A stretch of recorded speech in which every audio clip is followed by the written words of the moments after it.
जाय जाथाया जाथावनाङामोन दिनैनि बे 21st सेन्चुरियाव आसामाव शान्ति गायसननायनि उनाव सोरबाया अशान्ति सृष्टि खालामनो थाखाय नाजागासिनो दङ। যদি ফাঁসি যদি নহয় তেতিয়াহ'লে আজীবন মানে কাৰাদণ্ড হ'ব লাগে তেওঁলোকে যেন আৰু এইখন গাঁৱলৈ আহি আকৌ দুনাবাৰ সেইটো কাম কৰিব নালাগে। ओमफ्राय जाय बे धन आलि तालुकदार होननाय बै सेंग्राखौ जेलाव हरदोंमोन ओमफ्राय बियो दिनै जेलाव थांनायनि उनाव मास मोनसेबो कमप्लिट जायाखै बेलाव फैनानै बियो फिन खेबसेबो नै मे मांखोनि 3 थारिखआवहाय जोंनि गामिनि सासे उन्दै खुदिया गथ'खौ लांनानै ओमफ्राय सासे मोनसे गामिनि गथ'खौ लांनानै बिसोरो साथाम हौवाफ्रा बे सानै गथ'खौ बेहा भाबे रेप खालामदों। स' जों जेथिया फट'फोरखौ मोन्दों जों दुखु मोन्दों बिराद दुखु मोन्दों जोङो दुखु मोननानै उनाव जोङो जेथिया माने गामिनि सेंग्राफ्रा फंबायफ्रा एसे माने रायलायनो ओंखारदोंमोन बै समाव थांनायनि उनाव जोंखौ बिसोरनि न'खरनिफ्राय बिसोरनि गामिनि जायफ्रा खाथि मानसि दङमोन बिसोर गासैबो जोंखौ सिखा रुवा लानानै जोंखौ एटेक खालामदों। ओरैबायदि एटेक खालामदों माने बिसोरनि जेबो अननायानो गैया।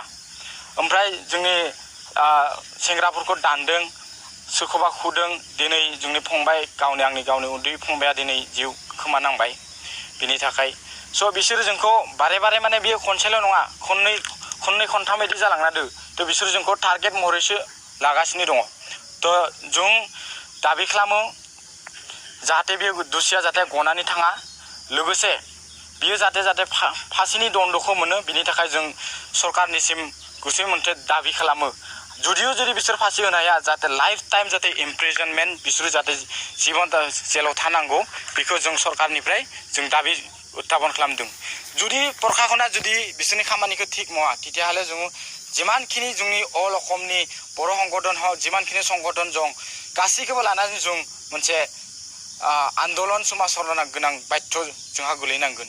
थ' बेनिखायनो आं गासैखौबो खावलायो जे जाहाथे प्रशासननि गासैबो मानसिफोर जाहाथे जायफोरा दुखी बिसोरो जाहाथे गनानै फैया बेखौनो आं गोसो गोरबोनिफ्राय खावलायनाय थाबाय। जोंनि बिटिआर सरकारा बेवहाय बर' अनाबर'नि बाथ्रा गैया। जोंनि बर' फिसाया जानाय हिसाबै जोङो फैनो गोनां जादों। मा जादों मा मादों जों बेखौ उदिस लानो थाखाय बेनि सोमोन्दै जोङो आसाम गभर्नमेन्टजों रायलायगोन आरो मानव गेदेर chief minister doctor Himanta Biswa शर्माया निश्चय बिनि सायाव खोब पजिटिभ राहा लागोन जोंहा फोथायनाय दं। आरो जोङो गभर्नमेन्टनिफ्राय माबायदि प्रेसार होनानै बे दायनिगिरिनि सायाव एक्सन लानो हायो बेखौ जोङो राहा लामा लागोन। आरो 16 तारिखआव हिरण्मय खाख्लारिया धन देगार सुजानानै जाय मानसिया रेपिस्ट बिथांनि बिनानावाबो देगार सुदों आरो धन आलियाबो बिथांखौ बुदों आरो सिखाजों दानदों आरो गुबुनखौबो दानदों। बे जि जाथाय बे जाथायखौ गोख्रों रावजों जों सोंखारिबाय। जयेन्टलि जोङो दाबि खालामदों आसामनि गिबि मन्थ्रि आसामनि डिजिपि बिथांमोननिसिम जे गोख्रैनो धन आलि आरो बाहार आलि आरो बाकि रहमान आलि लोगोसे पारमिना आरो शेखर आलि बिथांमोनखौ दिनै एरेस्ट खालामनाय जादोंब्लाबो मेयार एरेस्ट खालामनायजों जोङो मालाबाबो गोजोनाखै आरो बेनो जोबथा नङा।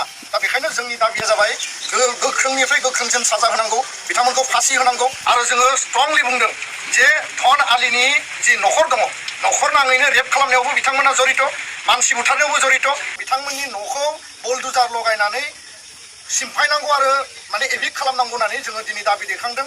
बिनि थाखाय फैबाय थानाय समाव आरसु एबसु आरो जेसेबां जातीय संगठनफोर दङ बर'नि बयबो लोगो नांनानै दुधनै टाउनाव जोङो मोनसे माने सोमावसारनायनि आन्दलननि धरनानि हाबाफारि लागोन। बिसोरखौ जेलाव हरबाय नाथाय जोङो सरकारखौ बुंदों जेलाव हरनायनि उनाव बिसोरो गगोन नामा?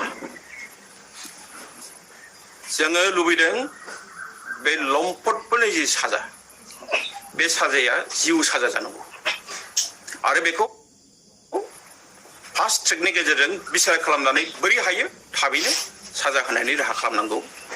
दुखुथिया न'खरा सरकारनिफ्राय रां अनसुंथाइ मोननांगौ 20 लाखसिम सरकारा होनांगौ। बे बेलायाव जों सरकार दाबि खालामदों।